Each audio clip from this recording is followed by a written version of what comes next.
vas voir Charlie, on va tout nous faire Charlie. Hein, tu vas voir Koulibaly. Tu vas voir Koulibaly, ça va se passer devant Corba. Tu vas voir. Dehors, tout le monde dit il se radicalise en prison. Après ça, c'est la vie qui nous radicalise, c'est la société qui nous radicalise. Non, c'est pas ça.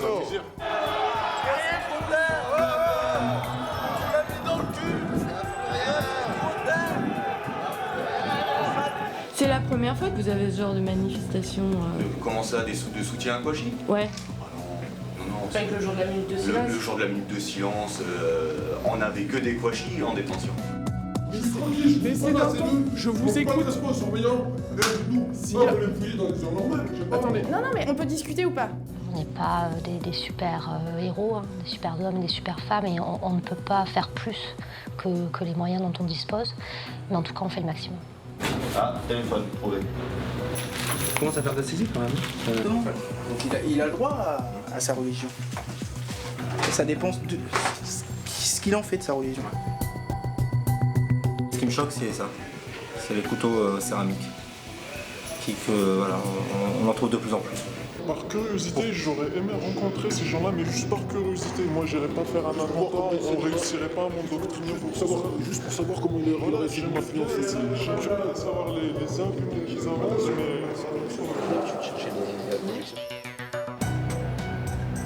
À quelques kilomètres de Lyon, la maison d'arrêt de Corba. Une prison moderne, ouverte en 2009. Il nous a fallu de longs mois de négociations avec le ministère de la Justice pour décrocher l'autorisation de réaliser ce reportage. Nous avons pu filmer en toute liberté pendant 2 semaines dans une prison française. Une opportunité exceptionnelle. Alain Pompigne est le directeur de la prison. 25 ans d'expérience à la tête des plus grands centres de détention français. Mais là, nous sommes vraiment dans la prison. Voilà. Des personnes détenues. Nous commençons ce tournage à un moment particulièrement sensible. Nous sommes moins d'une semaine après les attentats contre Charlie Hebdo et l'hypercachère de la porte de Vincennes. Dès nos premiers pas au sein de l'établissement, nous sommes pris à partie. Un surveillant rappelle à l'ordre l'homme qui nous a insultés de loin. Vous avez compris ce qui s'est passé là?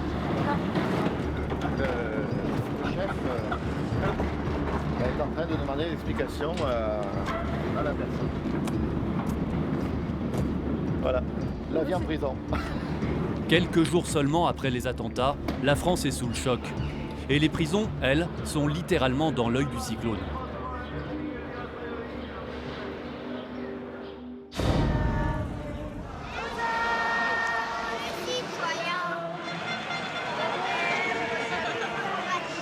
Le 11 janvier dernier, une grande marche rassemble des millions de Français dans tout le pays.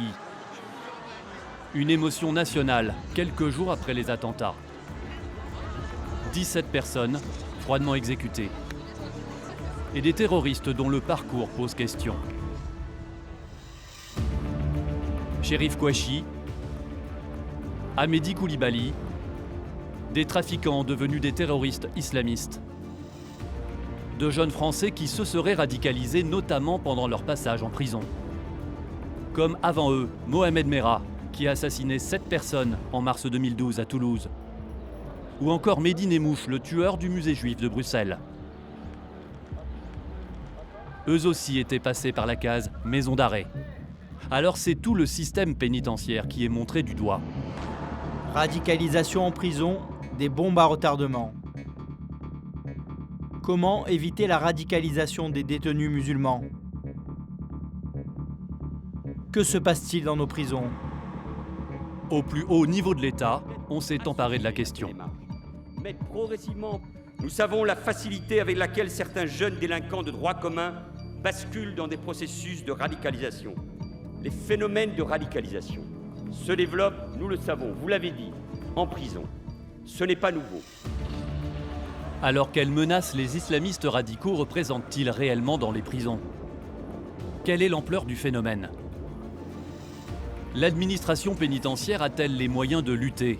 Nos prisons sont-elles devenues des écoles du djihad? Nous avons tenté de répondre à ces questions au cœur même d'une prison.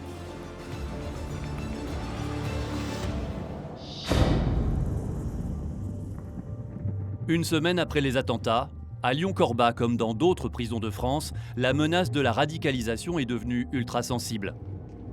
Et nous l'avons constaté avec de nouveaux détenus qui arrivent pour la première fois en prison. Voilà. Allez. David est chargé de les accueillir.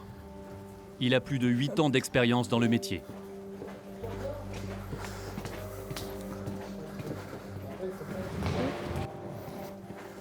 Bonjour. Vous allez bien? Ce matin, il prend en charge un profil qu'il n'a pas l'habitude de voir ici. Je vais lui expliquer quand même un petit peu. C'est la première fois que tu es ici? Ouais. Tu as déjà fait PRH ou quelque chose? Non, jamais, c'est la première fois que je suis... Première fois? Première fois? Le jeune homme a 18 ans. C'est sa première incarcération. Le surveillant sait que le choc peut être violent. Bon, on va revenir vers toi, on va faire l'écrou après. Oui. Primaire.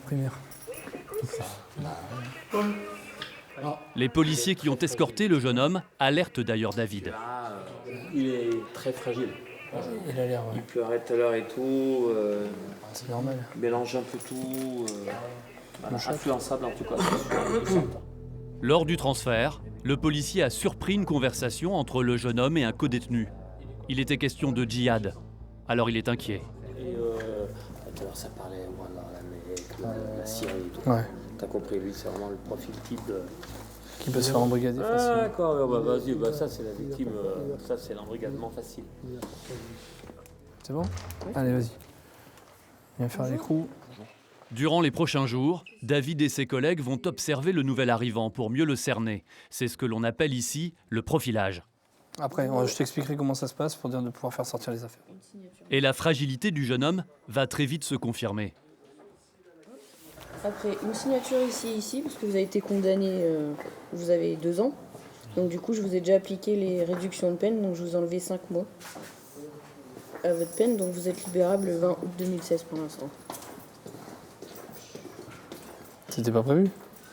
Pour le jeune homme, c'est le choc. Cette peine de 2 ans, il pensait qu'il l'exécuterait hors de prison. On me dit peine aménageable, je passe devant la JAP. Après on me dit oh la merde. Je travaillais, j'étais bien. Non mais je te demande cette question. T'as un travail, t'as un logement. J'ai un logement, je suis suivi par des éducateurs, je vais super bien. Moi c'était tout bon, c'était tout réglé. Et ce matin j'avais la convocation à 9h et j'y vais. Je commence à me mettre en garde à vue, après je dis pour toi suicide, je vais aller à Corba. Bon alors t'inquiète pas, il y a plein de choses qui vont se mettre en place. C'est votre exemplaire. Non mais t'inquiète pas pour l'instant. Je suis pas comme ça, je suis déjà... Non mais c'est normal. Non mais là t'as tout qui arrive d'un seul coup, ça sert à rien de te mettre dans cet état-là. T'as tout qui arrive d'un seul coup, donc c'est normal aussi. Une personne à prévenir en cas de problème. Déjà j'aimerais bien qu'on t'appelle. Ta mère. Le jeune homme passe ensuite à la fouille à corps. Intégralement déshabillé, palpé, pour s'assurer qu'aucun objet n'est dissimulé. Ses effets personnels sont confisqués.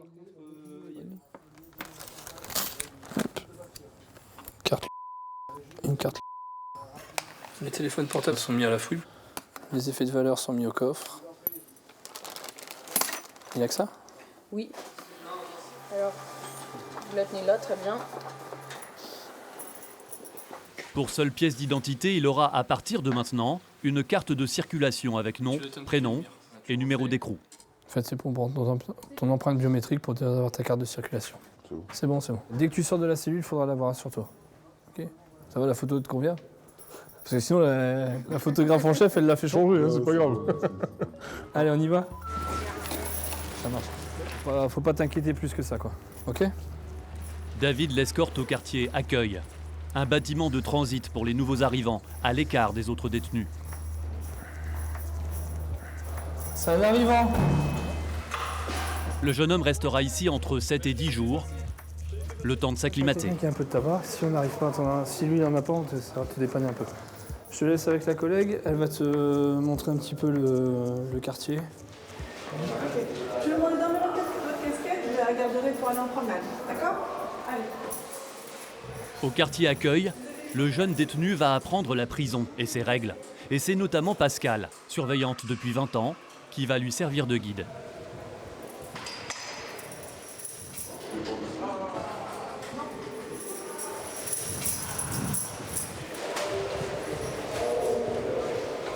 Il y a des affaires de couchage, draps, de couverture, un plateau repas, des produits d'hygiène corporelle pour eux et des produits d'hygiène pour la cellule. Est-ce que vous voulez des slips là? Oui. Moi j'ai rien. Pas des affaires à envoyer. T-shirt. Et je vous emmène. Le nouveau détenu va désormais vivre enfermé 22 heures sur 24 dans une cellule de 9 mètres carrés. Une cellule qu'il va devoir partager avec un autre détenu. Alors le jeune homme appréhende. Je veux pas faire le mec comme si je sais pas quoi, je suis pas grand, je suis pas costaud. Il suffit juste que je tombe sur quelqu'un de mal luné qui est un peu plus fort que moi et puis voilà, ça peut vite déraper dès le premier jour.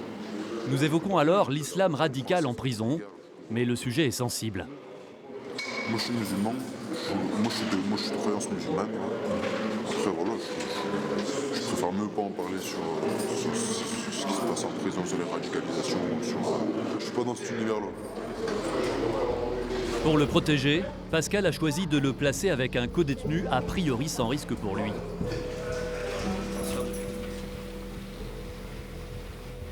On va le mettre avec un détenu qui lui correspond, un jeune détenu.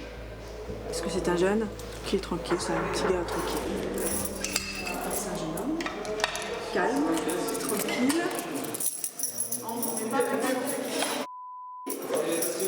Que détenu.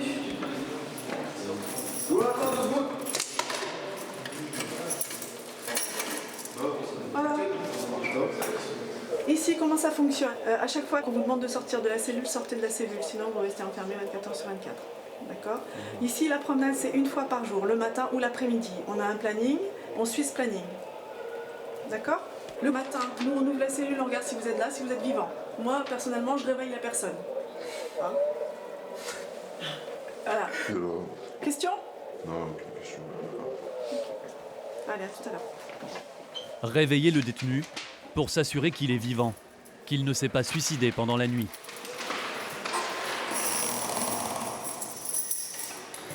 Heure après heure, jusqu'à la fin de la journée, les surveillants vont se relayer. C'est bon? On trouve un peu le sourire là. Voilà. Ils viennent prendre la température dans la cellule et s'assurer que le jeune arrivant supporte bien la détention.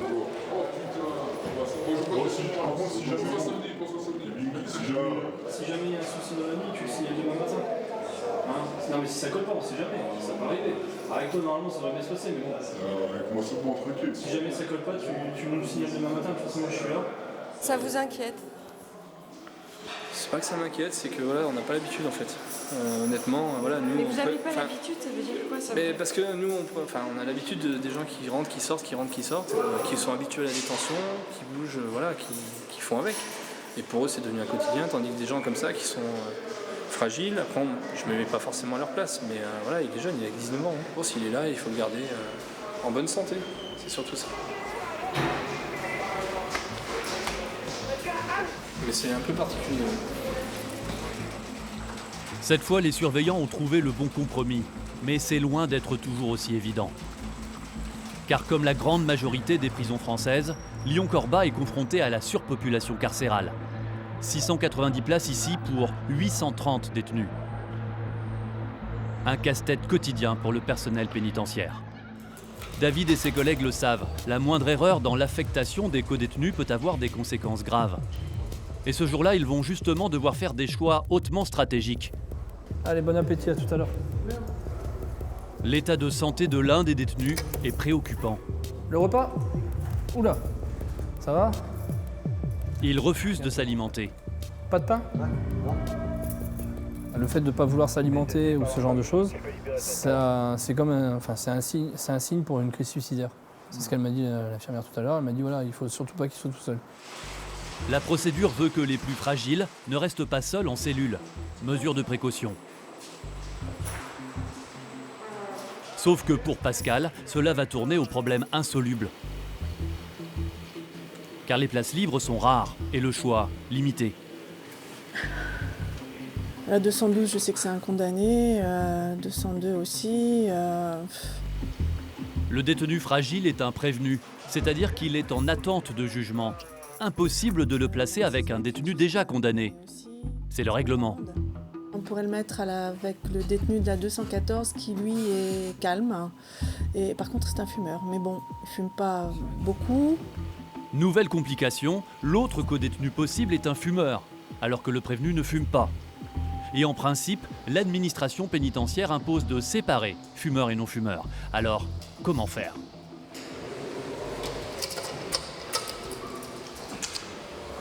Ça va ? Un surveillant va tenter de convaincre le gréviste de la faim d'accepter malgré tout la cohabitation avec le fumeur. Il fume un peu, mais je vais lui dire au pire qu'il fume à la fenêtre. Je lui dirai que t'es pas fumeur. Déjà, moi, beaucoup de stress. Si l'eau vient, beaucoup malaise plus. Parce que moi, respirer mal avec les cigarettes, moi, pas respirer. Ouais. Déjà, problème, beaucoup. Encore plus. Des problèmes, ça veut dire des tensions. Ok, allez, je lui explique ça. Par contre, après, c'est le chef qui décide. Hein. La direction ne préférera finalement pas prendre le risque d'un incident. Reste une dernière solution pour les surveillants. D'accord, et là il y en a un qui était arrivé avec les iris. Allez, écoute. C'est le candidat idéal, en attente de jugement et non fumeur. Mais un détail va tout compliquer. Tu peux pas le doubler. Ouais, il a quoi lui? Apologie du terrorisme. Parce qu'il a mis des articles diffusés sur internet où il encensait ce qui s'est passé. Quand tu vois les propos qu'il tient, tu peux pas le... Ouais, c'est un peu compliqué. L'homme est soupçonné d'apologie du terrorisme. Et les consignes sont claires. Interdiction de le mettre en cellule avec d'autres détenus. Encore moins avec un détenu psychologiquement fragile. Après avoir épuisé toutes les possibilités, David et Pascal sont obligés de laisser le gréviste de la faim seul dans sa cellule, malgré son état. Tu passes toutes les 20 minutes, un truc comme ça, pour être sûr. Parce qu'apparemment, elle me disait qu'il y avait un risque suicidaire quand même. Donc, c'est quoi Si, l'infirmière, elle m'en a parlé. Hein. Sur lui, là ? Ouais. D'accord. Détenus fragiles, caïds, islamistes radicaux. En prison, tout le monde se côtoie.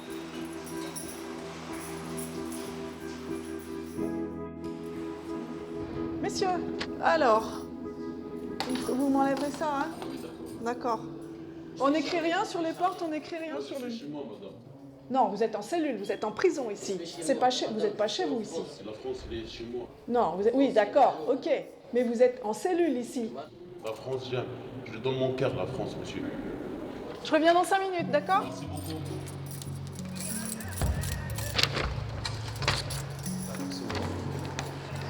De temps en temps. Ce genre de choses là depuis Charlie, non, c'est la première fois que je vois ça. En cette période qui suit les attentats, les surveillants doivent garder un sang-froid absolu. Ce matin, au quartier arrivant, il va leur falloir désamorcer une situation qui pourrait devenir explosive.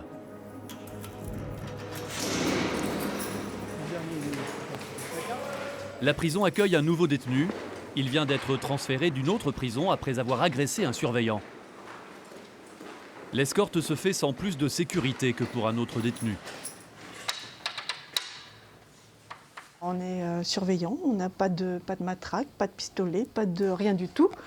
Et nous, ben voilà, on y va, les mains dans les poches. Et ça se passe bien en général, il n'y a pas de soucis particuliers. Hein. Bonjour, ça y est, aussi.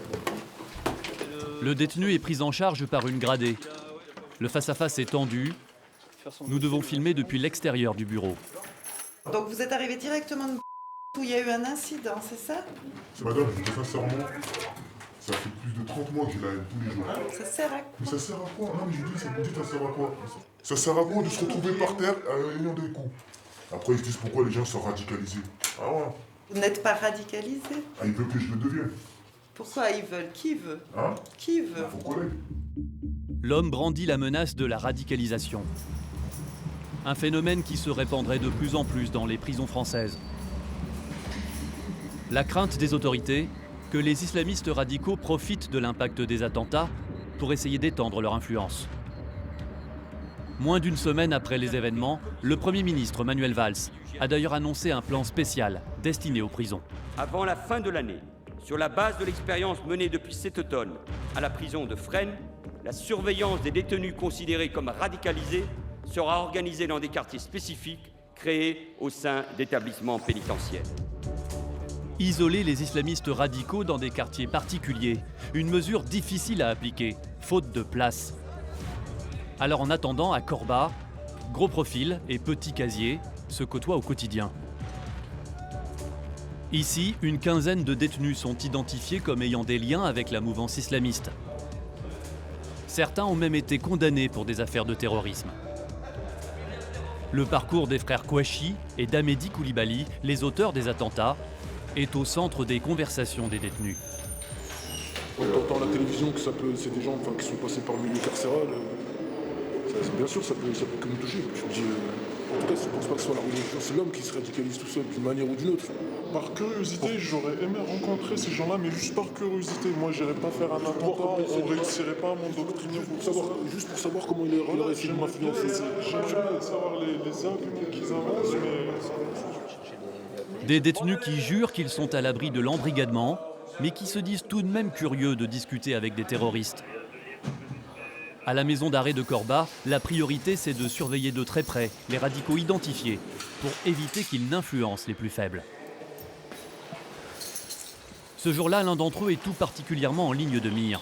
Les surveillants procèdent à la fouille de sa cellule pendant sa promenade. Il faut être le plus discret possible. Vous avez vu, la cellule, elle est vide. Il n'y a pas de CD, il n'y a pas de micro, il n'y a pas de poste. Bon, il y a une télé, mais elle n'est pas branchée. Pas de câble d'antenne. Ok, regarde pas la télé. Ok, pas du tout la télé.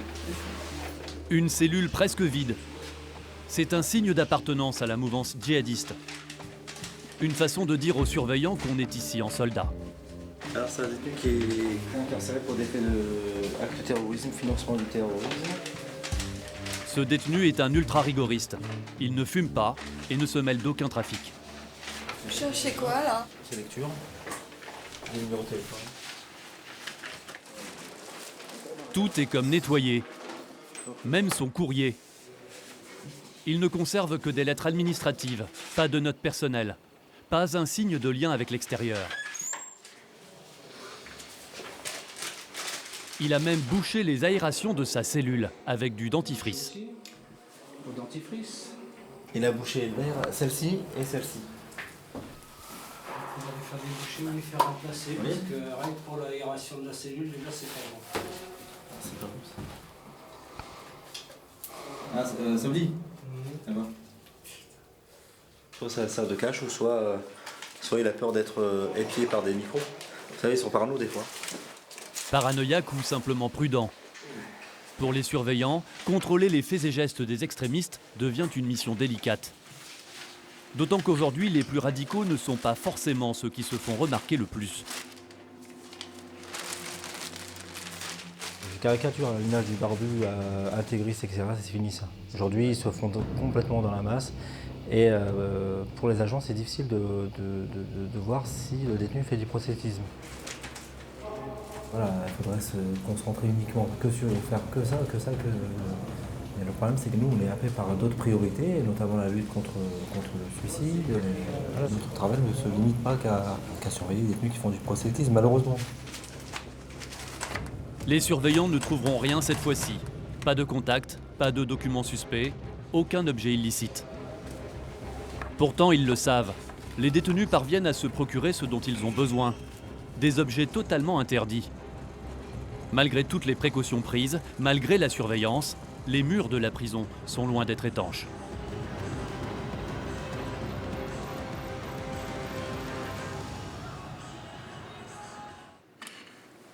C'est l'un des principaux problèmes auxquels est confrontée Émilie Vanucci. À 28 ans, elle est la directrice de la détention, le bras droit d'Alain Pompigne. Et ce matin, à peine arrivé, les nouvelles ne sont pas bonnes. Un surveillant l'a informé que des photos de détenus de Lyon-Corba circulent sur les réseaux sociaux. On peut voir effectivement des détenus dans des positions, donc là c'est dans la salle de musculation, là c'est 2 codétenus en cellule, On en voit un qui a quelque chose dans la main qui a l'air d'être un téléphone et puis qui a une cigarette. Après, ce qu'il y a dedans, ça, voilà. Et puis on en a deux qui ont l'air de simuler comme s'ils tenaient une arme, un petit peu, voilà. Il n'y a pas on voit pas qu'il y a des armes, on voit pas qu'il y a des stupes en quantité. Le caractère grave, il est en fait par la légèreté avec laquelle ces gens, ils s'exhibent sur des réseaux sociaux tout en étant en prison. C'est ça qui en soi qui est assez déplorable, c'est qu'il y a, à la limite, ça relève plus de la bêtise que d'autre chose, dans toute la symbolique qu'il y a derrière. Si en prison les téléphones portables sont interdits, c'est parce qu'ils peuvent devenir un problème grave de sécurité. Il y en a en quantité. Quand il y a un usage qui est fait pour menacer des gens, un usage qui est fait pour exercer des pressions sur les victimes, pour empêcher des gens de témoigner, c'est ça qui nous touche. Et on ne peut pas rester inactif face à ça. Objectif de la directrice, saisir tous les téléphones et rappeler qu'il y a des règles à respecter au sein de la prison. Je ne sais pas si on l'a faite, mais effectivement, je vous rappelle. Alors elle décide de lancer une opération de fouille générale. Et ils ne vont pas être déçus par ce qu'ils vont trouver. Pour prendre les détenus par surprise, c'est à 6h45 le lendemain matin que Louise, 27 ans, l'une des gradées, donne le top départ de l'opération. Ouais, t'es en poste à l'étage ? 20 surveillants ont été appelés en renfort pour passer au peigne fin les cellules des suspects identifiés sur les photos. Les fouilles commenceront juste après l'appel des détenus. L'objectif annoncé, c'est vraiment la récupération des téléphones et les cartes SIM. On sait qu'à chaque fois qu'il y a des fouilles, il peut y avoir des ressentis de la part de la population pénale.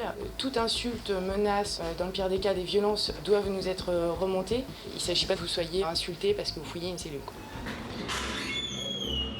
12 cellules à passer au crible. L'appel est bon, je répète, l'appel est bon. L'adjointe chef de détention a gradé PCC, PCI. Les MH 1, 2 et 3 sont bloqués jusqu'au PCI.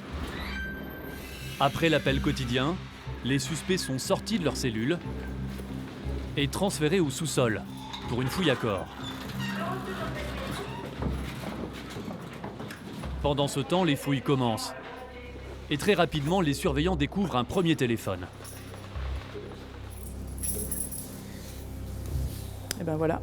Voilà, mais du coup, il l'a cassé. Il appartient à ce détenu. Monsieur, bonjour. Il était caché dans ses vêtements. Ouais, c'est terminé. Baissez la cellule, je vous écoute. Surveillant, rien du tout. Si vous voulez me fouiller dans des heures normales, je sais pas. Attendez, non, mais on peut discuter ou pas? Dans une salle de fouille, l'un des détenus est nerveux. Louise calme le jeu. C'est pas le propos, on baisse d'un ton tous les deux. La moindre étincelle peut enflammer le groupe. Les cellules sont fouillées de fond en comble. Je vais faire un point avec Louise. Je suis là. Nourriture, vêtements, meubles. Tout est déplacé, vidé.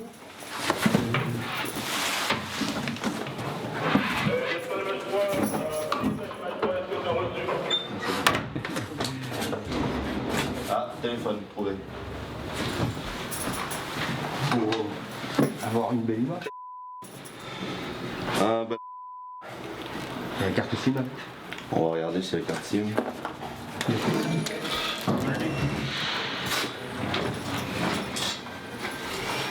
J'en ai trouvé un deuxième. Équipé d'une carte SIM. Commence à faire de la saisie quand même. Dans cette cellule, encore un téléphone. Comme fouille là.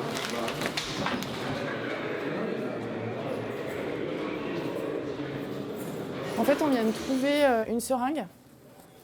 Ah ouais. Avec des produits encore non identifiés. Ça arrive souvent de tomber sur des seringues comme ça? C'est assez rare. C'est assez rare. Depuis le début de ma carrière, c'est la première fois que j'en trouve une. Ah ouais. Lors d'une fouille de cellules. Ça fait un peu flipper quoi. Merci les gars. Dans la cellule voisine, encore un portable. Ah oui, très bien. Il est allumé. Appel manquant Sabrina. Ah bah voilà. Eh bah parfait. C'est du bon boulot ça. Mais c'est fructueux là, c'est franchement ça. C'est bien, c'est une belle OP. Les surveillants vont jusqu'à fouiller les poubelles. C'est la procédure. Parmi les dizaines de kilos de déchets, une clé USB et une carte SD. C'est des clés USB, ça. Une carte SD où ils mettent les fichiers, des répertoires téléphoniques. Dans la cellule, tout est inspecté, même les livres. Ici, beaucoup de livres religieux. C'est pas interdit quoi, d'avoir des livres de culte. C'est comme si on interdisait la Bible. Voilà, exactement. Donc il a le droit à sa religion. Après, ça dépend de ce qu'il en fait de sa religion. Oh, il dort sur un matelas d'eau. Un matelas d'eau. Il a toutes les bouteilles. Celle-là, elle est belle. Je l'avais jamais vue, celle-là. C'est des garçons plein d'idées. Bon. Bon, il y a tout doucement. Voilà. Ouais, c'est un téléphone et puis je sais pas, il y a du scotch, alors je sais pas trop. C'est une carte SD. Ouais. La photo, c'est pour la direction, pour voir où est-ce que, comme quoi ça a bien été trouvé dans la cellule. Ah bah tiens, cadeau. On prendra pas une photo pour rien. Donc. Encore une? Ouais. Ça, c'est de la cache pour carte SIM. Parce qu'au parloir, en fait, ils peuvent faire facilement en fait, des échanges de chaussures. C'est-à-dire que s'ils viennent avec un membre de leur famille avec les mêmes chaussures, dedans, dans les semelles, ils peuvent creuser, rentrer des substances illicites, le shit, les micro SD comme on a vu. C'est facile à dissimuler dans une chaussure. Couteau en céramique, ils peuvent continuer maintenant. Couteau en céramique. Ah bon? Rien que ça. Arme par destination. Un couteau de cuisine, mais qui pourrait être utilisé pour menacer, blesser ou tuer. Ah, le couteau va être retiré, oui. Et c'est une sanction? Bah, ça va être signalé, après il y aura sûrement un rapport, ça passera en commission de discipline, ça c'est blanche en fait. Alors eh ben, t'as qu'à le faire monter, puis il prend ses affaires pour son parloir. Voilà, ça va. Ouais, ça va partir Ouh, ça va finir en mise en prévention. Ça va partir en live. Un imprévu. Le détenu remonte de la promenade. Face à la fouille improvisée, les surveillants savent que le détenu risque d'en profiter pour créer un incident. On a rangé, on est un peu... Non mais c'est même pas question de ça, regarde, vous avez tout arraché, sérieux. Étagère. Ah, sérieux, ah, c'est même plus une cellule, Saoudi, ça. C'est même plus une cellule. Non mais là vous voyez comme ça on n'a pas fini. Ouais mais ça y est, je vais même plus rentrer dedans, c'est un truc de malade, sérieux. Autant tout enculer, tout casser, tout jeter. Tu veux que je prenne mes affaires, je les encule. Non mais c'est sérieux, Saoudi. Ma mère, je vais faire l'omitard. Arrête, t'es énervé pour rien. Monte pas dans les tours pour rien, tu vas faire n'importe quoi et ça va te tomber sur la gueule. Je sais très bien. Va ton parloir tranquille, la cellule sera rangée, n'aie pas peur. Malgré le ton du détenu, les surveillants conservent leur calme. Cela peut paraître surprenant, mais c'est un calme calculé. Ils veulent éviter avant tout de mettre le feu aux poudres. En fin de matinée, la fouille des 12 détenus et de leurs cellules est terminée.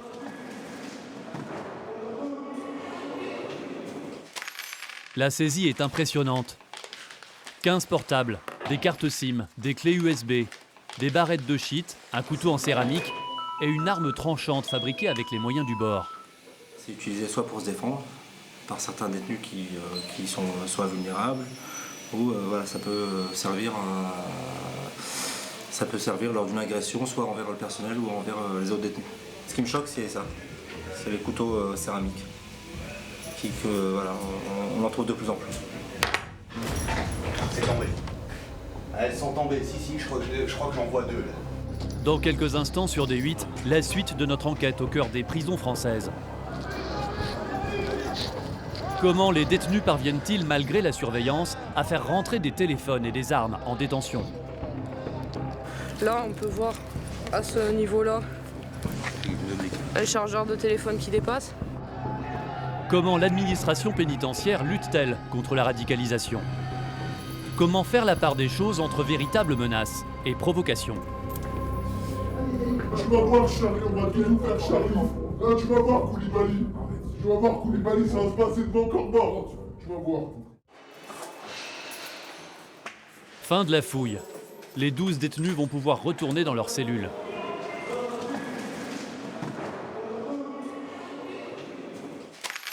La saisie est impressionnante. 15 portables, des cartes SIM, des clés USB, des barrettes de shit, un couteau en céramique et une arme tranchante fabriquée avec les moyens du bord. C'est utilisé soit pour se défendre par certains détenus qui sont soit vulnérables, ou voilà, ça peut servir lors d'une agression, soit envers le personnel ou envers les autres détenus. Ce qui me choque, c'est ça, c'est les couteaux céramiques, voilà, on en trouve de plus en plus. Couteaux, drogue, téléphone portable rentrent chaque jour en prison sous le nez des surveillants, souvent impuissants. Il faut dire que les détenus rivalisent de combines pour faire rentrer ces objets interdits. Tu peux m'envoyer en bas. Bien reçu. Des méthodes que l'administration connaît, mais contre lesquelles il est très difficile de lutter. Il y a par exemple un endroit très propice pour cela, ici comme dans toutes les prisons de France. C'est le parloir. Chaque détenu a droit à 3 visites par semaine.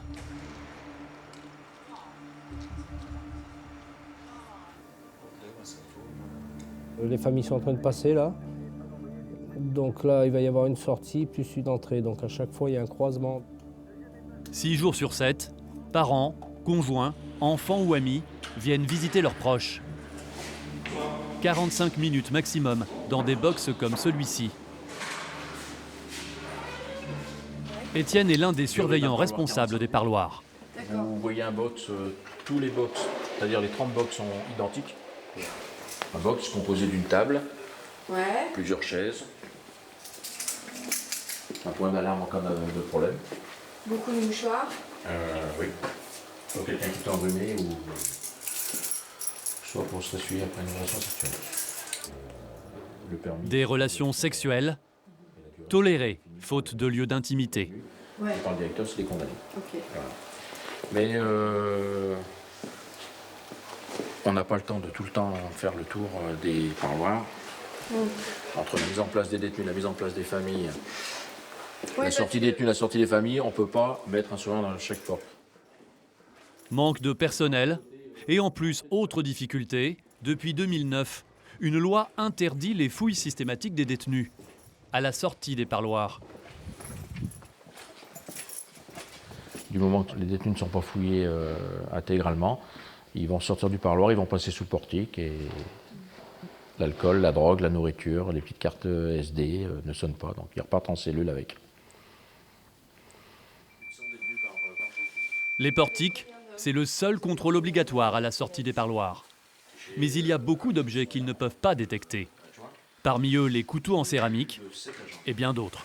Et c'est là que vous trouvez beaucoup de téléphones. Les téléphones, très rarement, car ça sonne au portique à la porte d'entrée. 800 téléphones portables ont été interceptés à Corba l'année dernière. Car en plus des parloirs, il y a une autre faille dans le système. A priori, la maison d'arrêt est une forteresse, avec fossés, barbelés, grillage de 10 mètres de haut et mirador. Mais en réalité, depuis l'extérieur de la prison, des complices des détenus réussissent à faire passer téléphones ou stupéfiants par-dessus les grilles. Ils les escaladent et projettent des paquets jusqu'au-delà du mur d'enceinte. Ils agissent souvent le dimanche, le jour où il y a le moins de surveillants.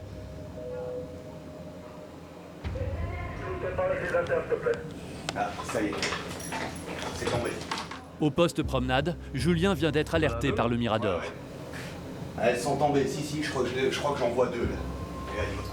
Hop, je vais chercher ce qu'il faut. Pour récupérer les projections, voici comment il procède. Cela se passe sous les yeux du surveillant. Attends, c'est quoi? Ils vont passer par-dessus la barrière? Ah non, regarde. Avec les yo-yo, ils vont aller les récupérer. Des projections sont tombées sur la pelouse, en zone neutre, entre le mur d'enceinte et la zone de promenade.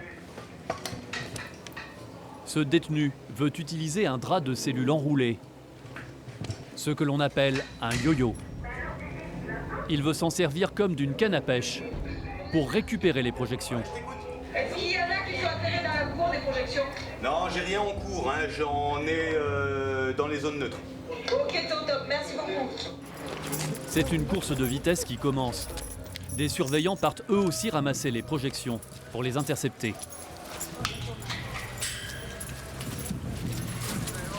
Mirador N, club PCI, 4 agents dans les zones neutres et un personnel extérieur. Nous pénétrons dans la zone neutre, cette zone qui entoure les grillages des promenades.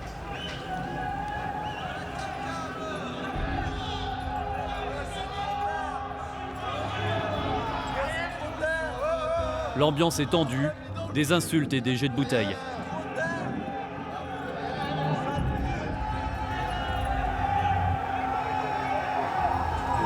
C'est Marina qui se fait insulter. Ouais, pour le Mirador, on en a 3. T'en as vu d'autres? Il y en a une encore derrière toi.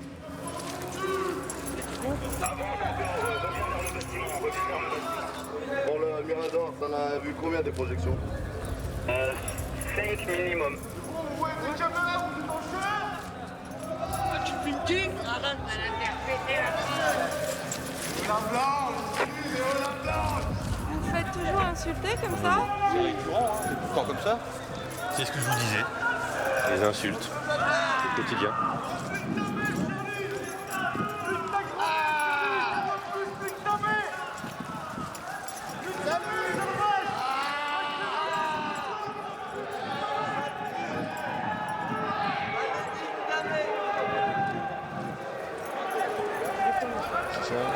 Ouais, pour le Mirador, on en a 3. Ça, c'est le chargeur, ça. T'en as vu d'autres? Pour l'Est. Non, là, il y a un chargeur. Chargeur, oui, c'est les téléphones. Là, on peut voir à ce niveau-là un chargeur de téléphone qui dépasse. Les 5 projections récupérées sont ensuite placées au coffre. Les surveillants n'ont pas le droit de les ouvrir. Donc voilà la projection d'hier après-midi à 16h30. C'est le travail de Julien. Tous les lundis, l'officier en charge de l'infrastructure comptabilise les projections. Corba, construite en 2009, devait être impénétrable. Dans le glacier extérieur. On pensait à l'ouverture sur ce genre d'établissement récent, hein, relativement récent parce qu'il a 5 ans, qu'avec des grillages à l'extérieur aussi hauts, il y aurait très peu de projections et il s'avère que ça ne les empêche pas du tout de rentrer dans le glacier extérieur malgré la hauteur du grillage. Les projections alimentent le trafic en détention. Et au bout de la chaîne, la violence. Et rien ne semble pouvoir les stopper. Donc sur cette projection-là, on a récupéré 13 grammes de shit, 5 grammes d'herbe. Au total, donc 3 chargeurs, 2 kits oreillettes, 3 téléphones, 1 sans carte SIM et 2 avec carte SIM. Valeur marchande à l'extérieur, 150 € environ. Mais à l'intérieur, le prix d'un gramme de shit peut tripler. Et le téléphone peut être revendu 10 fois son prix. Les cartes SIM sont anonymes, difficile donc d'identifier le destinataire. Alors ça arrive que quelquefois, sur les projections, il y a un nom, un surnom. C'est compliqué, on ne connaît pas tous les surnoms. Quand on peut remonter, effectivement, on va essayer de faire un lien avec un détenu, mais c'est plutôt très très rare. Chaque mois, ce sont des dizaines de téléphones saisis. Mais combien d'autres continuent de circuler à Lyon-Corba ? Certainement plusieurs dizaines, que les détenus se passent de main en main, de cellule en cellule, à l'aide des fameux yo-yo.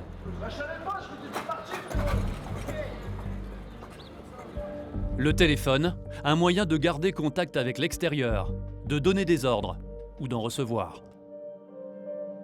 Et les dangers de ces téléphones portables peuvent aller bien au-delà des murs de la prison. Les journaux poubelles ?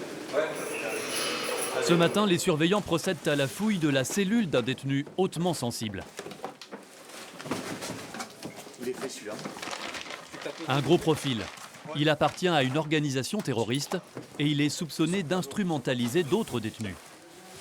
Nous avons repéré en détention qu'il y avait certains détenus qui étaient embrigadés et qui faisaient l'objet du prosélytisme.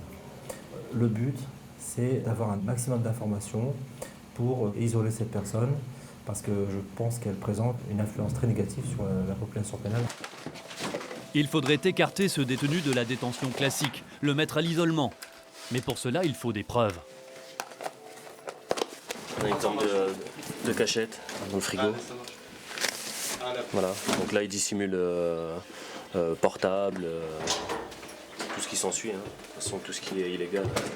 Merci à tous. La fouille a lieu en toute discrétion, pendant la promenade. Il ne faut pas éveiller les soupçons du détenu. Il ne sait pas qu'il est dans le collimateur de l'administration. C'est le jeu du chat et de la souris. Ici, je sais pas si on va réussir à voir. Et le tel. Dans le matelas. Dans le matelas, oui. Rien d'autre pour les ateliers. Téléphone et chargeur. On n'a pas la carte. Hein. Julien a trouvé un téléphone. Mais un téléphone sans carte SIM ne leur donnera que très peu d'informations. Ils ont tous été faits les cartons. Ouais, les cartons c'est bon. Vu son profil, les surveillants sont convaincus que le détenu cache la carte SIM quelque part. J'ai trouvé la carte SIM. Bah voilà, bonne fouille.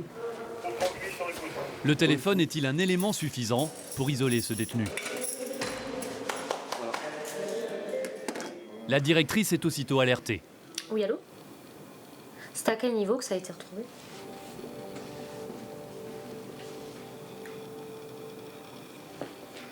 D'accord. Il est sous mandat de dépôt, association de malfaiteurs en vue de préparer des actes de terrorisme. Le détenu est en mandat de dépôt, ce qui veut dire que les investigations sont en cours, menées par la brigade antiterroriste. Le profil et les motifs d'incarcération, ça colore un peu plus, d'un caractère un peu plus marqué, un peu plus inquiétant, le fait d'être découvert en possession d'un téléphone portable et d'une puce. Parce que ça prouve des contacts avec l'extérieur. Contacter l'extérieur, ça peut vouloir dire contacter simplement des proches ou des membres de l'organisation terroriste à laquelle il est affilié.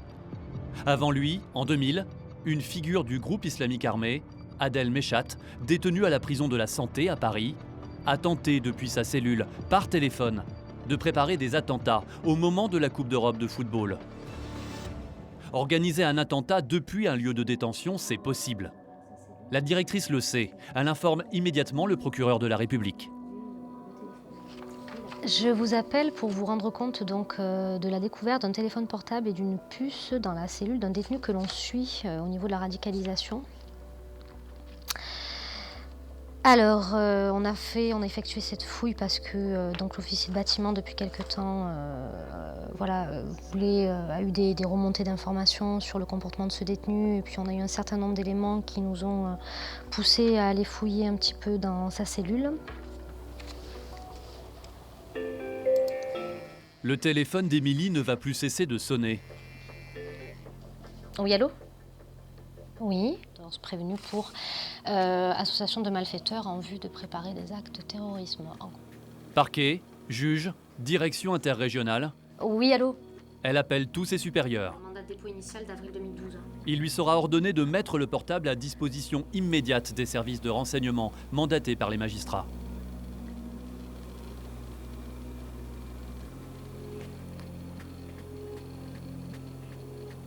Tout à fait. C'est super inquiétant de savoir qu'un détenu arrêté dans le cadre d'une association de malfaiteurs à but terroriste ait un téléphone portable. Oui, je comprends et c'est normal. Malheureusement, c'est pas trahir un secret que c'est ce qui s'est passé pour l'ensemble des profils qui ont pu être médiatisés ces derniers jours. C'est un état de fait. Donc on essaye de lutter contre et d'adapter les mesures. Alors après, on n'est pas des super héros, hein, des super hommes et des super femmes, et on ne peut pas faire plus que les moyens dont on dispose. Mais en tout cas, on fait le maximum. Les autorités envisagent maintenant une mesure de rétorsion, un transfert à l'isolement. Voilà, et donc m'ont posé la question, enfin on va voir, de l'isolement. Problème, à l'isolement, il ne reste qu'une cellule disponible. Et ce matin, la directrice en a besoin pour un autre détenu, un homme accusé de viol, qui serait menacé par des codétenus et qu'il faudrait d'urgence isoler. Mais vous voulez qu'on motive... 2 urgences simultanées.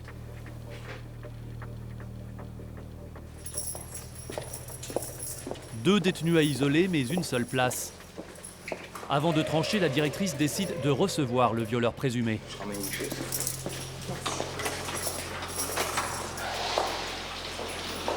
Oui. Ouais. On va faire rentrer, hein? Bien. Moi, je me suis... qu'est-ce qui se passe, en fait? Des menaces, je peux même pas sortir en promenade, je suis toute la journée enfermée en cellule. Par la fenêtre. Parce qu'ils ont eu connaissance de ce qui s'était passé, ils ont fait le lien avec par rapport à quoi? Par rapport au journal. Moi, dès que je suis arrivée, ça fait 3 mois que ça dure tout ça. Là. Je sais, mais comment... Un article de presse locale a relaté le viol. Toute la prison a identifié l'homme. Il n'est plus en sécurité. La directrice décide de le placer à l'isolement.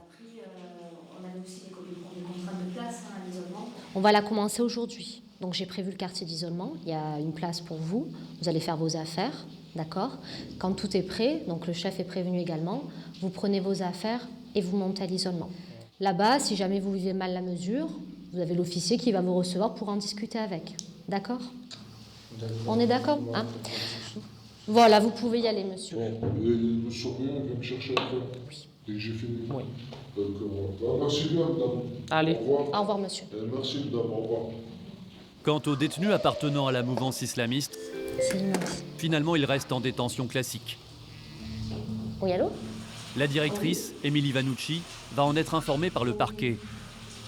Après réflexion, il est décidé qu'il vaut mieux que le suspect continue de côtoyer d'autres détenus et ne se doute de rien pendant que l'enquête suit son cours. Le détenu sera sous étroite surveillance pour éviter tout risque d'embrigadement qui plane sur la maison d'arrêt de Lyon-Corba. Ce matin, le directeur de la prison, Alain Pompigne, va demander à ses équipes la plus grande vigilance sur le moindre changement de comportement de certains détenus.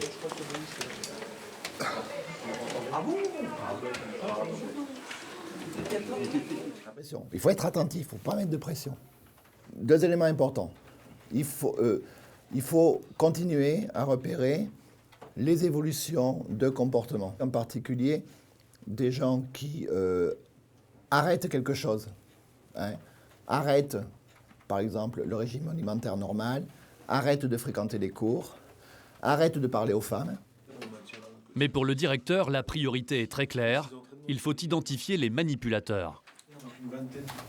Surtout, ce qu'il faut chercher, c'est le marionnettiste. C'est pas la marionnette. La marionnette, on la voit. Hein, le vrai problème, c'est le marionnettiste. Et ça, vous le savez comme moi, c'est plus coton. Hein, mais parce que lui, peut-être, plus réfléchi, plus malin, ben lui, il a la télé, lui, il a des parloirs, lui, il parle aux femmes, et ainsi de suite. Mais c'est pas pour ça que c'est pas lui le responsable. Les responsables, les marionnettistes comme les appelle le directeur, les détenus, eux, savent qui ils sont et pourquoi ils ont du pouvoir ici. Je suis arrivé en prison, j'avais 18 ans, primaire, casier vert, zéro garde à vue, rien du tout. Ils m'ont mis 14 et 15 ans, là j'en suis à 29 ans, là. Je suis libérable en 2044. 29 ans de prison pour un braquage. Cette peine, il ne l'accepte pas. Il estime que le système l'a broyé. Et c'est là que les radicaux entrent en scène. Mais les gens, pour eux, ils se radicalisent en prison. Parce qu'ils sont là, ils sont laissés à l'abandon. Et ils arrivent vers les gens qui leur tendent la main. Ils sont tristes, ils sont mal. Ils arrivent, ils sont là, ils ont personne. Ils sont abonnés de la justice. Ils trouvent des gens qui leur parlent bien. Voilà, maintenant j'ai que ça à dire, comme ça les gens ils comprennent, les gens dehors. Cette emprise, nous l'avons observée lors d'une simple conversation. Nous étions en interview avec des détenus en présence du premier surveillant, Stéphane. Qu'est-ce que vous pensez de dehors? Tout le monde dit il se radicalise en prison. Vous savez quoi? C'est pas ça, c'est la vie qui nous radicalise. C'est la société qui nous radicalise. Non, c'est pas ça. Moi j'ai une autre opinion. Je pense que c'est vrai qu'on se radicalise en prison. Mais les détenus baissent d'un ton et cessent de parler lorsqu'un homme fait son apparition et s'arrête quelques mètres derrière eux. C'est réellement que tu parles. T'es ma mère, c'est vrai. Le surveillant qui nous accompagne l'a remarqué lui aussi. Ouais, vous avez vu déjà, quand il est arrivé, ils ont arrêté de parler.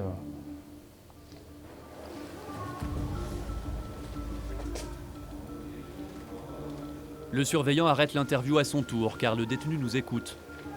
Il décide d'aller le voir. Le détenu veut nous parler. Sur un ton très calme, il va minimiser la gravité des attentats du mois de janvier et tenir des propos extrêmement choquants.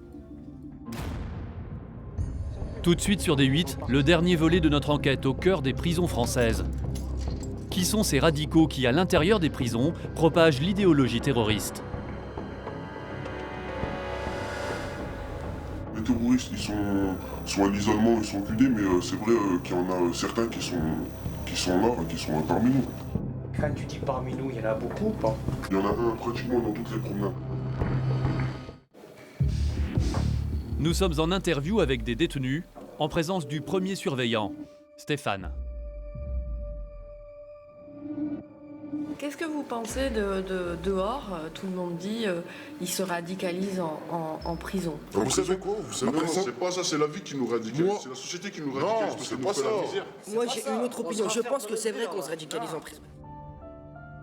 Mais les détenus baissent d'un ton et cessent de parler lorsqu'un homme fait son apparition et s'arrête quelques mètres derrière eux. Bonjour. C'est réellement que tu parles. T'es ma mère, c'est vrai. Le surveillant qui nous accompagne l'a remarqué lui aussi. Ouais, vous avez vu déjà, quand il est arrivé, ils ont arrêté de parler. Il arrête l'interview à son tour car le détenu nous écoute. Il décide d'aller le voir. Le détenu veut nous parler. Sur un ton très calme, il va minimiser la gravité des attentats du mois de janvier et tenir des propos extrêmement choquants.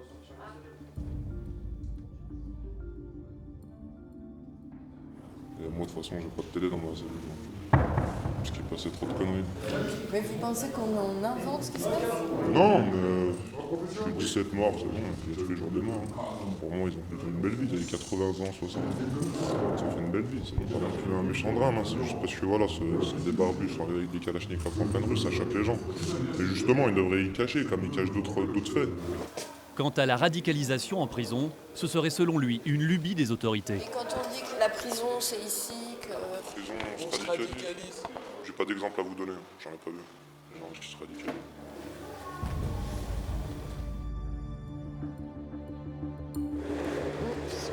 L'homme est reparti comme il était arrivé, entouré de détenus et de silence.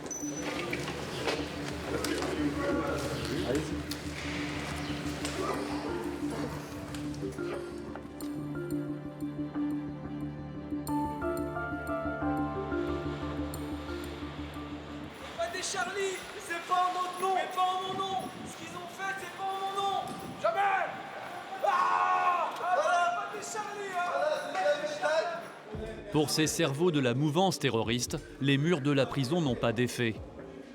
Car même si ici les portes sont fermées, même si les activités sportives ou d'enseignement sont encadrées par des surveillants,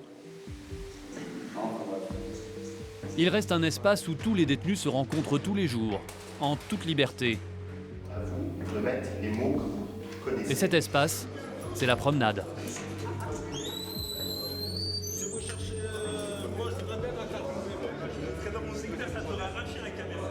Deux fois par jour pendant 1h30.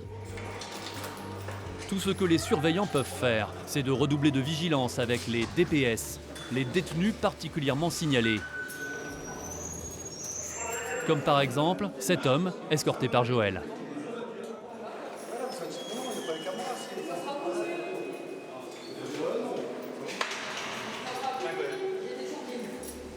L'administration pénitentiaire a classé ces détenus de 1 à 8. Ce détenu est classé 5, détenu appartenant à la criminalité organisée nationale ou internationale, ou aux mouvances terroristes ayant fait l'objet d'un signalement.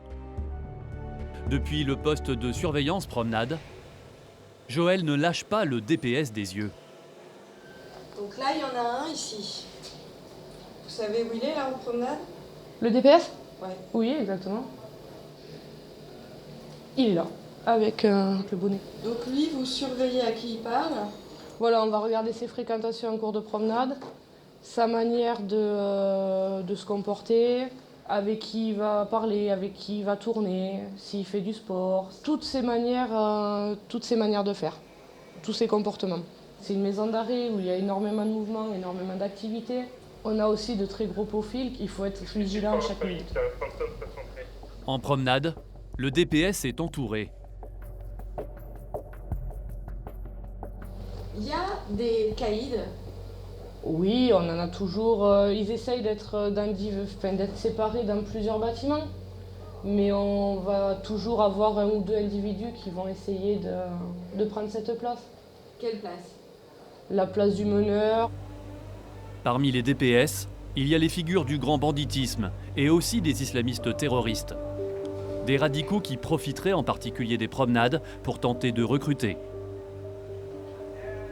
Une révélation qui fait froid dans le dos et qui va être confirmée devant le premier surveillant, Stéphane. Il est reparti. Il a gagné la confiance d'un détenu qui va faire un témoignage stupéfiant. Pour le protéger, vous ne verrez pas son image. Nous n'enregistrons que le son de sa voix. Les terroristes, ils sont à l'isolement, ils sont cudés, mais c'est vrai qu'il y en a certains qui sont là, qui sont parmi nous. Quand tu dis parmi nous, il y en a beaucoup ou pas? Il y en a un pratiquement dans toutes les promenades. Dans toutes les promenades? Pratiquement. Selon lui, la galaxie djihadiste se serait organisée pour tenir les promenades et répandre son idéologie. Mais après, c'est pas tout le monde qui va l'écouter. En fait, il vous raconte quoi en fait? Il vous demande quoi Si toi t'es intéressé, tu peux lui parler. Après lui, c'est lui qui va transmettre, lui, ce qu'il pense de la religion. Ça veut dire quoi penser comme lui en fait? Dans le domaine de la radicalisation, c'est-à-dire islamiste radical, ils sont bien clairs. Si tu fais pas ça, t'es un mécréant. Si tu fais pas ça, t'es un mécréant, donc tu es notre ennemi. En fait, il demande quoi en fait? S'il y a marqué tuer les infidèles où qu'ils soient, peu importe que c'était à l'époque, les prophètes, il y avait des conditions, et eux, ils vont dire que la parole d'Allah, elle ne s'altère pas. Ça faut encore les tuer, encore maintenant. Ils disent ça en promenade. Ils disent ça en promenade. Ils disent ça partout. Et il y en a dans toutes les promenades. Après, une fois qu'il est dehors, comment ça se passe en fait? Il faut savoir qu'un islamiste radical, après, il va être qu'avec des islamistes radicaux, qui ne peut pas traîner avec des mécréants. Sinon, c'est un égarement, en quelque sorte. Lui, il peut avoir de l'influence sur les gens, mais les gens n'ont pas d'influence sur lui. Et ces gens, ils cherchent qu'à tuer, c'est ça. Ils veulent, vu que c'est la guerre. Mais ces gens-là, vous en parlez et il y en a qui sont en promenade avec vous. Oui, c'est vrai.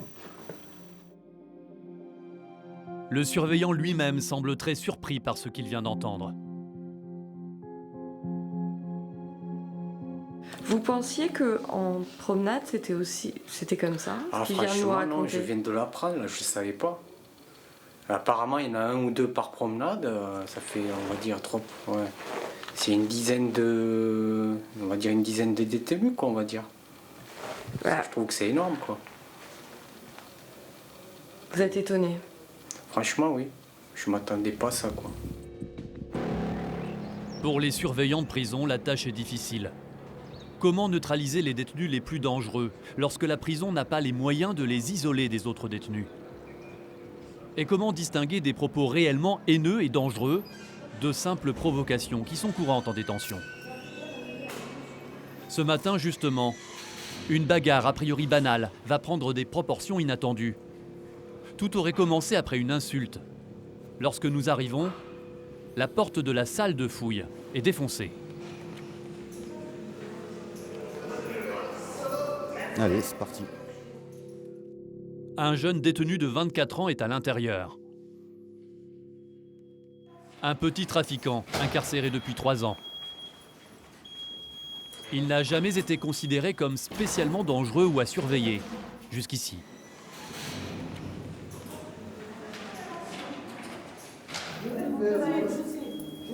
Ça a rien de vous révéler. N'aggravez pas par des insultes. Je m'en bats les couilles, tu vas voir. Vous savez quoi, Chine? Koulibaly, voilà, vous allez voir. La tête de ma mère, vous allez voir. Je m'en bats les couilles, je m'en bats les couilles. Je m'en bats les couilles. Attends, stop. On ne va pas rentrer dans le genre. Les menaces seront enregistrées. Allez, si tu veux l'apologie de terrorisme, je m'en bats les couilles. Les menaces seront enregistrées, mais on n'en rajoute pas. Toute ta vie. Pendant ce mouvement, toute la prison est bloquée. L'homme est escorté jusqu'au quartier disciplinaire, le fameux mitard. Ah, vrai, surveillant. J'aurais dû lui niquer sa mère en fait, celui qui est avec moi, celui.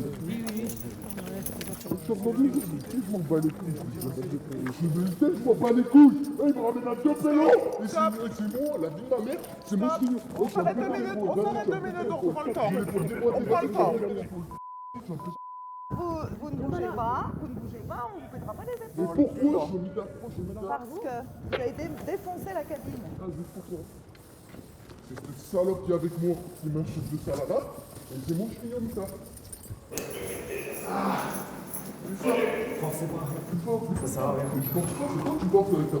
Soudain, il redevient incontrôlable.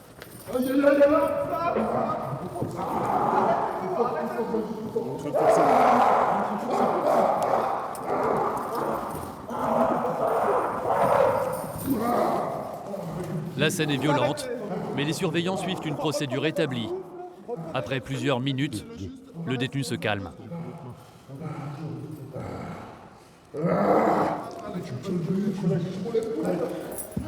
Mets-toi sur les genoux. Doucement, les genoux d'abord, et puis après. Et là, on va vous marchez, voilà. On desserre un peu si vous ne bougez pas. Il va maintenant être désentravé pour être confié aux surveillants du quartier disciplinaire.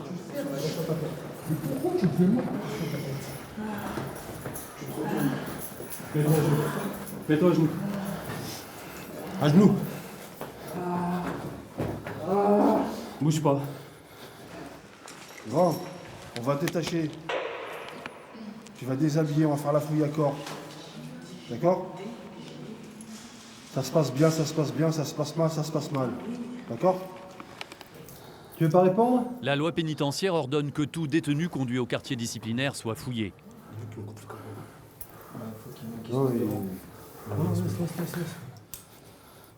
On va procéder à la fouille. Vous êtes d'accord?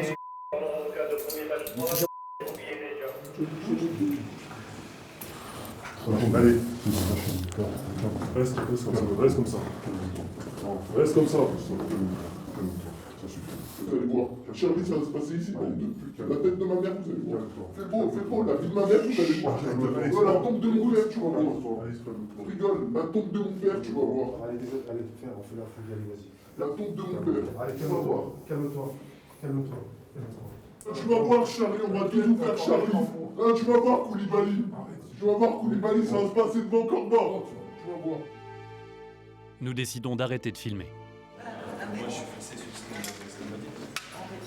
Un surveillant veut porter plainte. Il prend les menaces très au sérieux.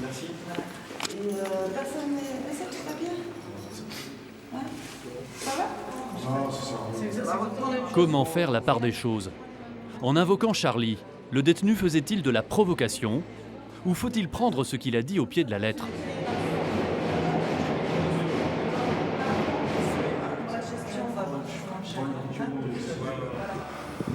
T'as vu l'état de la porte de la cabine de fouille, voilà, donc il était bien excité. Après on aurait pu l'emmener calmement, mais arrivé là, je sais pas, et il s'est senti pousser des ailes. Bon, et après les menaces, bon, le contexte fait que c'est super provoque, donc ils l'utilisent. Ils savent que ça fait réagir en fait, donc c'est comme les insultes envers le personnel. Des insultes qui se transforment aujourd'hui en menaces terroristes. Un nouveau chantage que les surveillants doivent apprendre à gérer. Tout côté gauche inférieur de la porte. Putain, pourtant on l'a laissé, elle était bien. Tu vois. Bah ouais. C'est la première fois que vous avez ce genre de manifestation Comment ça, de soutien à Kouachi? Ouais.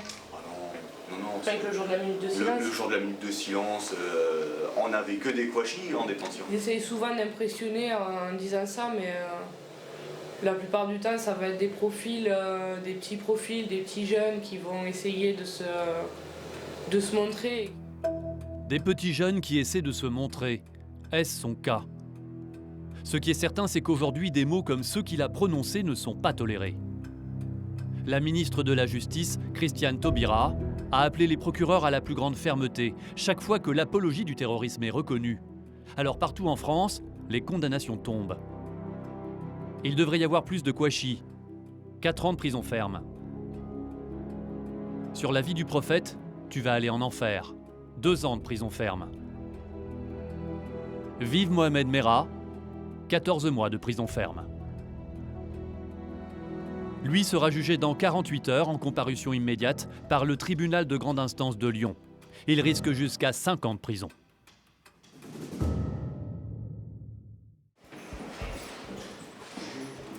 « 48 heures plus tard, au quartier disciplinaire, un gradé et 2 surveillants raccompagnent le jeune détenu.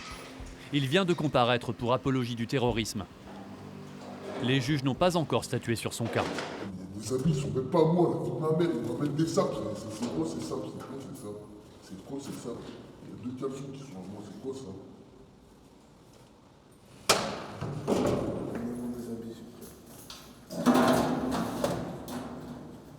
C'est pas à toi ces vêtements? Non, c'est pas moi. Et ben tu les as pas comme ça, c'est toi tu les mets sur le côté. Le derrière toi. Allez à la douche et on verra pour vos habits. Elles sont où vos claquettes? En bas? Vous êtes sûr qu'ils les ont emmenées? On ira vérifier. Bah, vous vous douchez sur la pointe des pieds, sur les talons, pour éviter, si vous voulez pas, si vous pensez que c'est pas hygiénique. Tu me dis, ouais, tu mets sur la pointe des pieds, je suis une danseuse étoile. Non, non, j'ai pas dit que vous étiez une danseuse étoile. Vous avez pas de claquettes, c'est pas de mon fait. J'ai des claquettes. Non, mais ici, vous avez pas de claquettes. C'est pas de mon fait. Donc évitez de monter le ton. Moi, je vous dis, la vie de ma mère, je prends un mandat de dépôt. Cassez-moi les couilles. Cassez-moi pas les couilles, parce que celui que je vais attraper, à la fin, je vais lui niquer sa mère. Ouais, on arrive!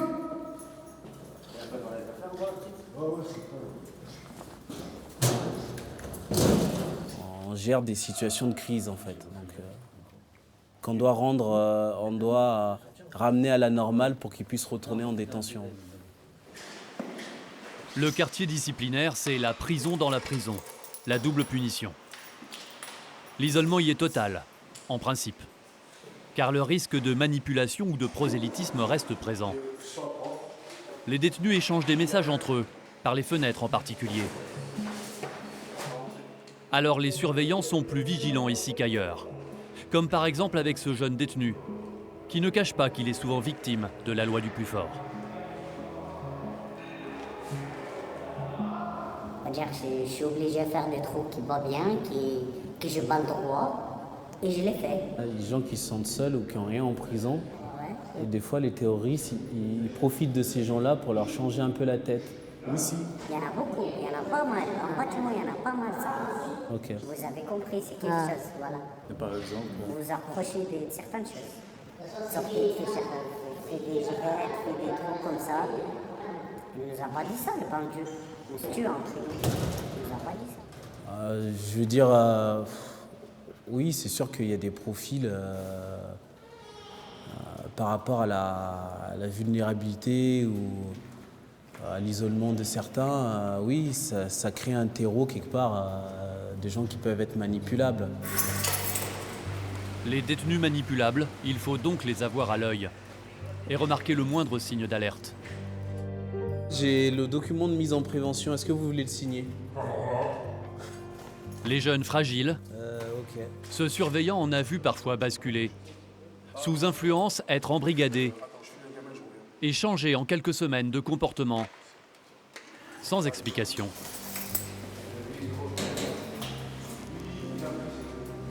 Très bien.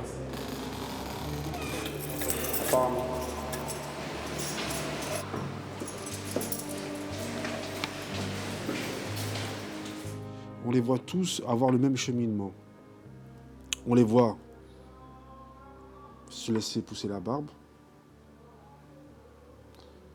mettre la djellaba, brandir un livre religieux, ne sachant même pas parler un mot en arabe, ne sachant même pas lire l'arabe, et après avoir des revendications religieuses. En fait, ils cherchent à se protéger, à faire partie d'un groupe. Nous avons demandé à parler au détenu accusé d'apologie du terrorisme qui a comparu devant la justice le matin même.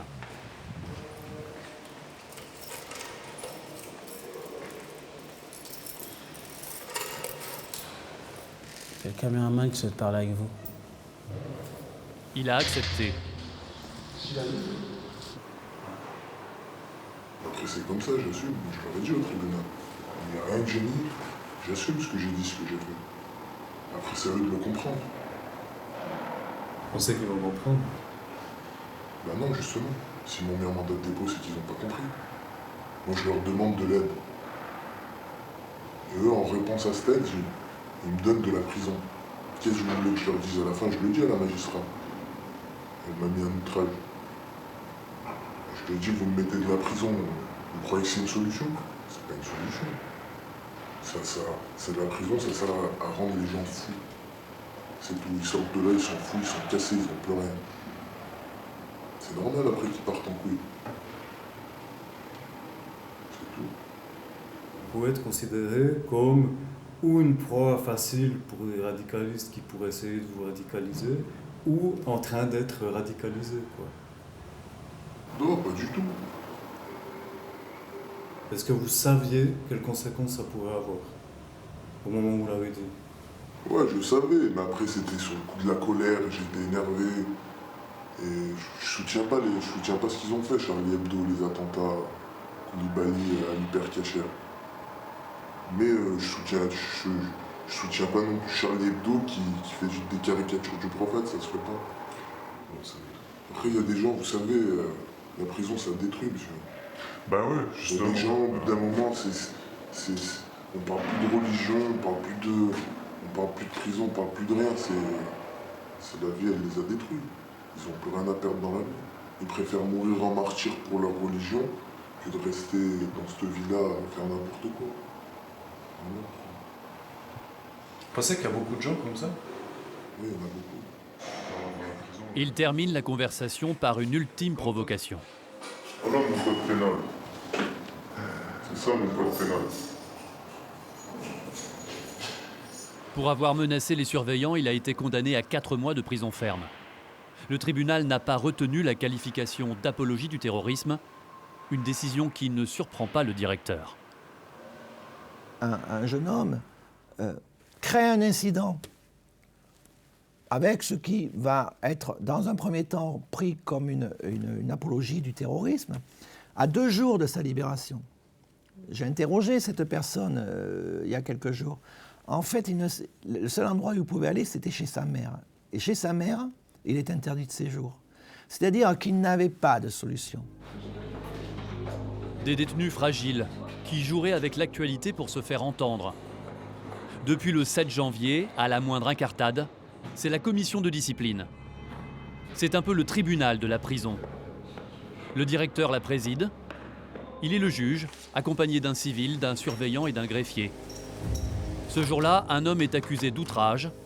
Les faits se seraient déroulés le 11 janvier, le jour précis où la France a défilé dans tout le pays, en hommage aux victimes des attentats. Pour des faits qui remontent au 11 janvier dernier. Alors racontez-moi comment vous avez perçu cette histoire. Donc vous remontez de promenade à 17h30 et on vous reproche d'avoir dit « Charlie, je lui nique sa mère, je nique Charlie ». C'était le dimanche de la fameuse manifestation, hein, je le précise.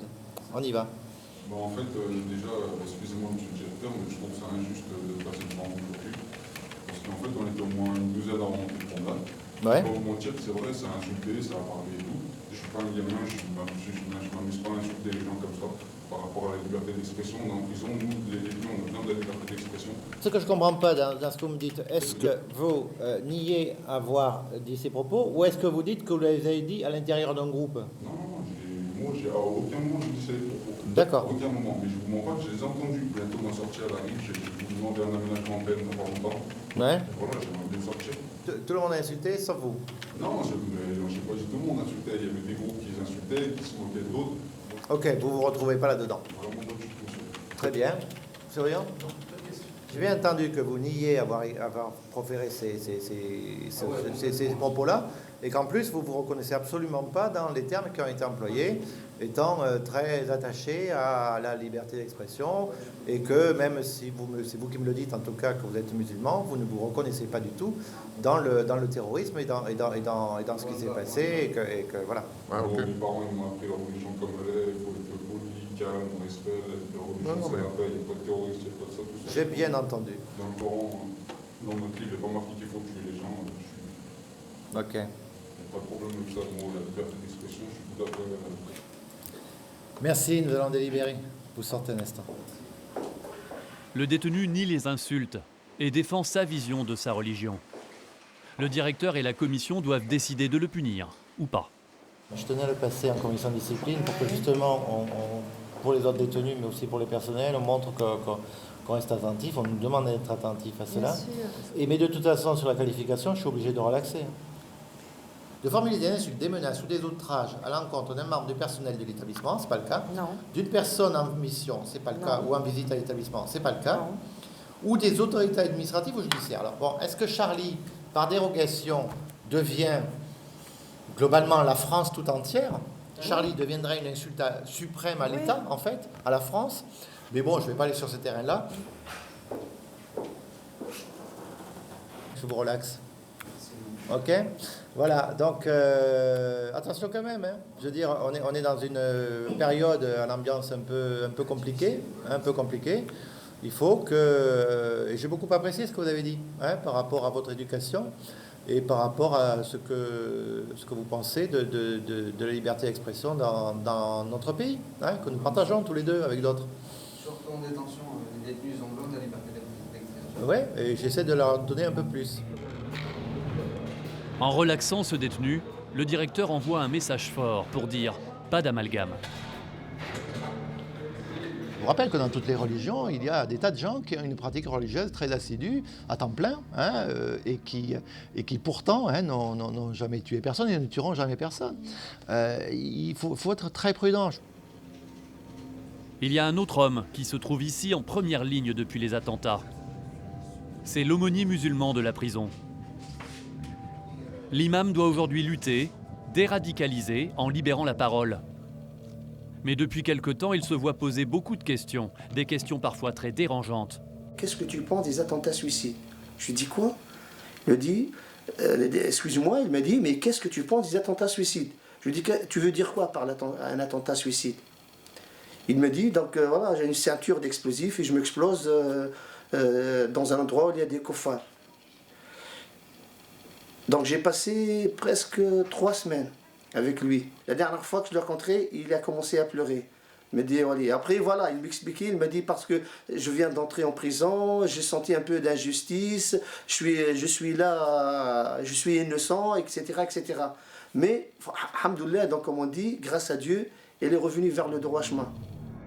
L'imam doit donc combattre un embrigadement qu'il peut identifier et enrayer, mais il est seul pour des centaines de détenus. La lutte est inégale. Dans une maison d'arrêt où il était Koulibaly ou bien Mera ou bien n'importe qui, il y a un imam pour combien de jeunes? Combien de jeunes radicaux? On va dire un imam devant 50 ou bien 60 ou bien même 40 jeunes radicaux.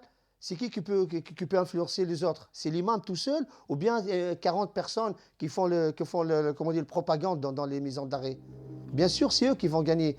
Il ne peut rien faire tout seul, l'imam. Comme je vous ai dit, 4 heures ou 5 heures ou 6 heures par semaine, ça ne suffit pas. À l'heure du prêche, certains détenus de confession musulmane refusent ici d'assister au culte. Moi franchement, je suis pas trop pour le prêche de l'imam. J'aime pas trop ses idées. Pourquoi? C'est quoi ces idées? Ça se fait pas en fait. Voilà, l'islam de France, trop de France quoi. C'est pas l'islam de nos pères.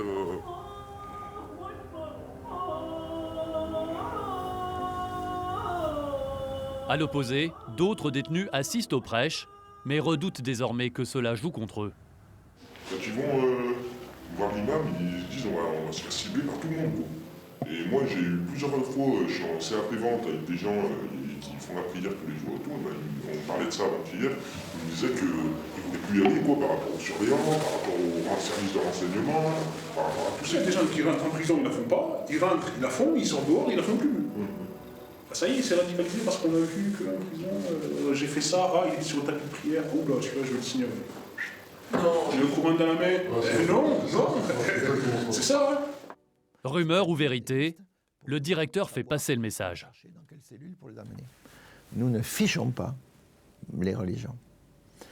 Nous fichons les gens qui posent des problèmes, des gens sur lesquels nous accumulons des renseignements.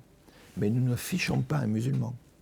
Nous fichons quelqu'un qui, dans son attitude, dans son prosélytisme, va poser un problème à l'établissement et au groupe. Voilà, ils n'étaient pas là aujourd'hui. Parmi ses fidèles, l'imam avait un jeune garçon. Sa mère a alerté l'imam, car au parloir, il aurait exprimé son envie de rejoindre la Syrie. Alors l'aumônier a engagé le dialogue avec le détenu pour tenter de le faire réfléchir. L'islam, tu dis l'islam, ici la France c'est un pays de mécréants. Je dis, moi je viens de la Tunisie. J'ai mieux pratiqué ma religion ici, mieux que la Tunisie. Et vous dites la Tunisie c'est un pays musulman. Moi, je dis, moi à l'époque de Ben Ali, il n'y a pas ni la prière de vendredi, il n'y a pas, n'existe pas. Même les livres de Coran, de temps en temps, ils les enlèvent aux détenus. J'ai parlé, il m'a dit, les djihad, maintenant, le plus important, c'est djihad al-nafs. Toujours, j'insiste à la personnalité. Djihad al-nafs, en fait, voilà, ton âme, donc tu fais le djihad contre ton âme, déjà. Et corrige ton âme et tout ça, et après, voilà, tu es là pourquoi? Parce que tu as commis quelque chose, et tu reconnais que tu as fait quelque chose de mal. Donc là, tu payes déjà, et ça, c'est légal, et c'est légitime. Et le plus important, c'est que tu te corriges toi-même. Tu corriges toi-même pour qu'on ne te rechute pas après. Le signalement de la mère de ce jeune garçon a été déterminant. Sans l'aide et l'appui des familles, ni l'imam, ni les surveillants, ni la direction ne peuvent agir. Le message terroriste passerait-il sur un détenu qui apprend, qui travaille et se forme? Quand vous voulez faire on, il faut que ce soit on, pas en. D'accord? À Corba, il y a des salles de classe. Il y a des ateliers.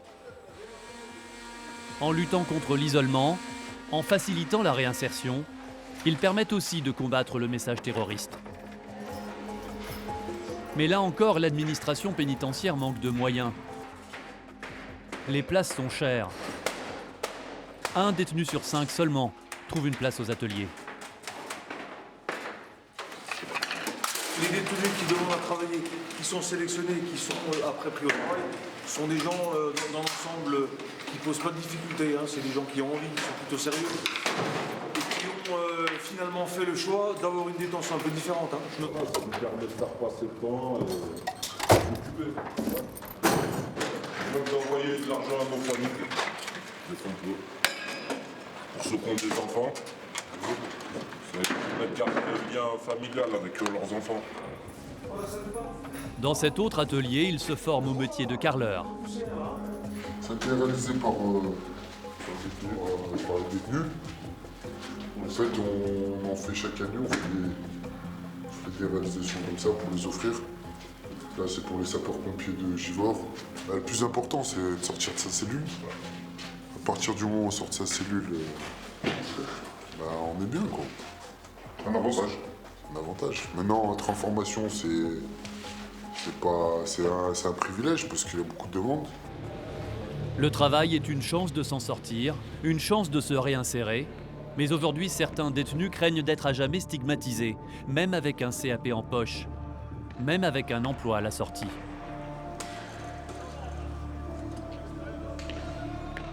Là, ce qui s'est passé va faire que des personnes qui, le jour où on va pouvoir prendre leur dossier parce qu'il y aura une possibilité de les libérer, va faire que, désolé monsieur, ça va pas être possible. Et ça, malheureusement, qui en parle? Hormis nous, entre nous, qui en parle? Les attentats de janvier ont semé la terreur en France, dans les maisons et aussi dans les cellules. Nous en avons été les témoins. Et on a vécu avec vous un moment où la France bascule, en fait, tout d'un coup les prisons, etc. Oui, à peine échaudé. Et c'est tant mieux, hein, mais on s'y est employé. Je veux dire, moi et mon équipe, on travaillait pour que l'actualité dehors ne brouille pas trop les équilibres qui sont à l'établissement. Vous dites que je vous ai laissé travailler. La prison, c'est ça. C'est-à-dire que vous avez du mal à rentrer, hein, mais une fois que vous êtes là, j'ai pas grand-chose à cacher. Mais plus que jamais, on doit sauvegarder nos principes, nos valeurs, qui sont les mêmes principes et les mêmes valeurs que dehors. L'administration pénitentiaire doit se battre contre la récidive, le suicide, la surpopulation et désormais contre la menace terroriste. Depuis les attentats, le ministère de la Justice a adopté un plan de lutte contre la radicalisation en prison. Il prévoit notamment des créations de postes et la mise en place de quartiers dédiés aux détenus les plus radicaux.